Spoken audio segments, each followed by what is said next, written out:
పూజా గది శుభ్రం చేసేటప్పుడు పాటించాల్సిన నియమాలు. పూజా గది ఎప్పుడు శనివారం రోజున శుభ్రం చేయాలి. శనివారం శుభ్రం చేయటం వల్ల ఇంట్లో పాజిటివ్ ఎనర్జీ ప్రవేశిస్తుంది. ఆకస్మిక ధనలాభం కలుగుతుంది. దేవుని గది శుభ్రం చేసిన తర్వాత గంగా జలం చల్లాలి. ఇలా చేయటం వల్ల లక్ష్మీదేవి అనుగ్రహం కలుగుతుంది.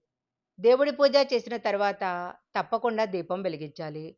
లేకపోతే ఇంట్లో పూజ చేస్తున్న ఫలితం దక్కదు. దేవుడి గదిని శుభ్రం చేసేటప్పుడు దీపాన్ని కూడా తప్పకుండా నీటితో శుభ్రం చేయాలి. శనివారం పూజా గది శుభ్రం చేయటానికి కుదరకపోతే ఏకాదశి రోజు కానీ, గురువారం రోజు కానీ పూజా గది శుభ్రం చేసుకోవచ్చు. పూజా గది శుభ్రం చేసే సమయంలో దేవుడి విగ్రహాలను నేలపైన పెట్టకూడదు.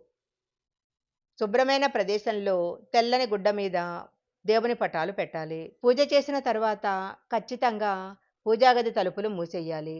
అయితే దీపారాధన వెలుగుతున్న సమయంలో పూజాగది తలుపులు మూయకూడదు. పూజాగదిలో తప్పనిసరిగా ఒక చిన్న లైటు ఉండేలా చూసుకోవాలి. ప్రతిరోజు రాత్రి సమయంలో పూజాగదిలో ఉన్న లైటు వెలుగుతూ ఉండాలి. పూజాగదిలో పూజ చేసుకునే సమయంలో కింద కూర్చొని పూజ చేయకూడదు. కింద ఏదైనా ఆసనం వేసుకొని ఆసనం మీద కూర్చొని పూజ చేయాలి. దేవుడికి పూజ చేసేటప్పుడు నిలబడి హడావుడిగా పూజ చేయకూడదు. కింద ఏదైనా ఆసనం వేసుకొని కూర్చొని పూజ చేయాలి. పూజ చేయటానికి ఉపయోగించే పూలను ఎప్పుడూ ఎడమ చేత్తో కొయ్యకూడదు. కింద పడిన పూలను, మొగ్గలుగా ఉన్న పూలను, సరిగా వికసించని పూలను పూజకు ఉపయోగించకూడదు. పూజకు పూజకు ఉపయోగించే పూలను నీటితో కడగకూడదు. పూజ చేసేటప్పుడు ఒక్కొక్కసారి పూలు కింద పడిపోతూ ఉంటాయి. అలాంటి పూలను మళ్ళీ తీసి పూజ చేయకూడదు.